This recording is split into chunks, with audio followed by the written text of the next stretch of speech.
माया अन्त होइन, नयाँ सुरुवात हो। जिन्दगीमा केही पल यस्तो आउँछ जसले हामीलाई माया मात्र होइन, आफ्नो अस्तित्व समेत चिनाउँछ। त्यही थिई राधा अनि म, एउटै सपना, एउटै बाटो, एउटै यात्रा। पहिलोपल्ट उनीलाई देख्दा मन शान्त भयो, तर दिल त बलायो नि। हाय म प्रेम श्रेष्ठ, तिमी म राधा। त्यही हायले जिन्दगीको नयाँ अध्याय सुरु गरायो। साना साना कुरा रमाउने एउटै चिया कपमा 2 चम्चा खुसी मिल्थ्यो। वर्षा आउँदा उसलाई भिज्न मन पर्थ्यो, मलाई छाता उडाउन। राधा भनी, हामी सधैँ यस्तै सँगै रहने हो नि है। प्रेम श्रेष्ठले भने, कसम तिमी नभई जिन्दगी कल्पना गर्न सक्दैन। तर जिन्दगी सादगी जस्तो कहाँ बाँच्छ र।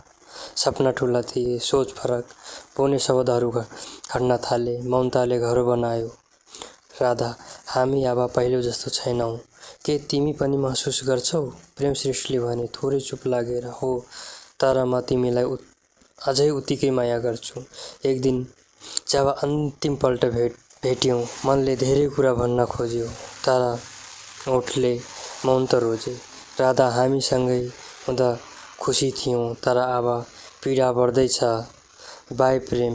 प्रेम नरम स्वरले, तिमी खुसी रहनु, त्यो नै मेरो साँचो माया हो। फेला पारे, म आफ्नो डायरीमा लेख्दै, मायाले त मलाई धोका दिएको हो।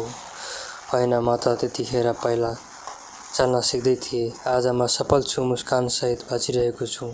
तर कहिलेकाहीँ जब उनी सम्झिन्छु, म भन्छु, तिमीले छोडेर गए, म त अब आफूसँग बस्न सिकेको छु। जिन्दगीको अन्त्य होइन, नयाँ सुरुवात हो। आफ्नै लाइफ नयाँ सुरुवात गर्नुपर्छ। उनीले छोडेर गयो, के भयो?